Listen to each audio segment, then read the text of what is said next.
Bienvenue à tous dans cette vidéo. Voyons voir quelle est la bonne question à poser à un narcissique pour qu'il se révèle. Merci d'avoir cliqué sur cette vidéo. Elle vous est présentée par questions-réponses. Les réponses d'aujourd'hui seront présentées par Christian Lachance, Ken Heilbrunn et Mouda Beltoven. Nous allons commencer avec la première réponse de Christian Lachance. Honnêtement, si l'on veut qu'un narcissique se révèle à nous, il a déjà gagné car vous devrez utiliser ses propres armes que vous jugez personnellement immorales quand vous sentez confusément qu'il les emploie contre vous et que vous en ressentez un malaise pour le tester, comme l'ont mentionné certains répondants dans cette rubrique. Et les armes de choix du narcissique pathologique, bien qu'il ou elle n'en soit pas tout à fait conscient, ce sont la manipulation et le calcul. Autrement dit, à moins d'être un thérapeute professionnel compétent qui a les connaissances requises et qui n'est pas en conflit d'intérêts, votre volonté de démasquer un narcissique avec qui vous êtes en relation relève de votre propre narcissisme qui s'exprime par une velléité de contrôle, particulièrement si vous avez une mentalité de sauveur. Il ne faut jamais oublier, et c'est le grand défi auquel nous sommes tous un jour ou l'autre confrontés, que le narcissisme est universel, sauf pour les grands sages qui sont très rares en ce monde, les plus fameux nous ayant quittés depuis longtemps. En d'autres termes, le narcissisme c'est le symptôme des blessures d'estime de soi auxquelles bien peu d'entre nous ont réussi à échapper. C'est une maladie largement répandue dans notre monde et toutes ces conversations autour de la question seront d'autant plus fécondes que nous saurons voir en nous les traits narcissiques que nous voyons si clairement, croyons-nous, chez l'autre. Mais dans l'urgence, et si vous ne voulez pas vous résigner à manipuler pour éviter d'être manipulé, battez en retraite et laissez la vérité qui finit toujours par se révéler exposer le narcissique pathologique.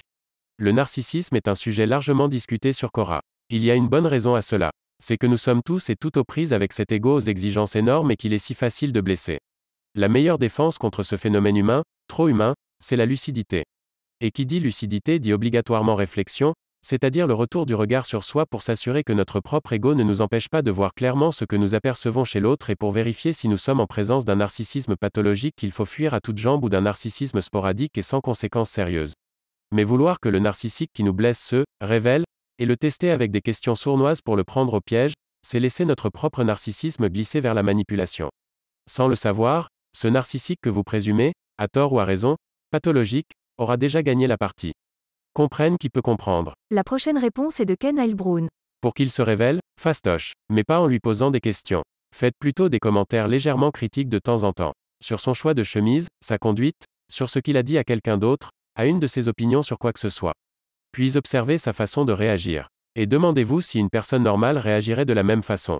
Typiquement les narcissiques sont hypersensibles à la moindre critique. C'est leur tendon d'Achille, mais jouez l'innocent. Ne révélez pas que vous le testez. Faites cela pendant une assez longue période, jusqu'à ce que vous vous sentiez certain de votre diagnostic. Je dirais qu'il faudrait le tester pendant plusieurs semaines. Pas de conclusion rapide. Soyez patient. La prochaine réponse est de Mouda Beltoven. Ils sont trop malins pour ça. Malheureusement, on ne peut que les tester sur le temps. Est-ce que les mots et les actions sont alignés? Premier test. Est-ce qu'il y a des dissonances dans ces discours? Ça peut être d'un mois à l'autre, d'un jour à l'autre ou dans la même conversation à la fin de la relation, il ne fait même plus attention souvent. Vérifiez s'il a de l'empathie mais de façon subtile car n'oubliez pas qu'il joue un rôle.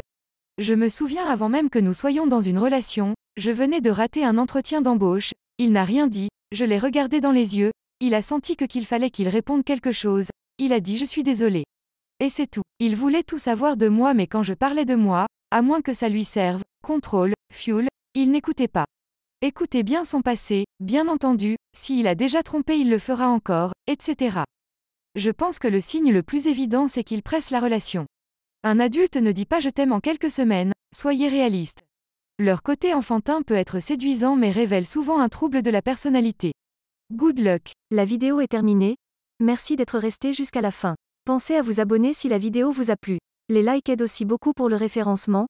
Vous savez ce qu'il vous reste à faire. C'est maintenant la fin de cette vidéo. Pensez à laisser un commentaire pour nous dire si ces réponses vous ont plu. Au revoir et à la prochaine.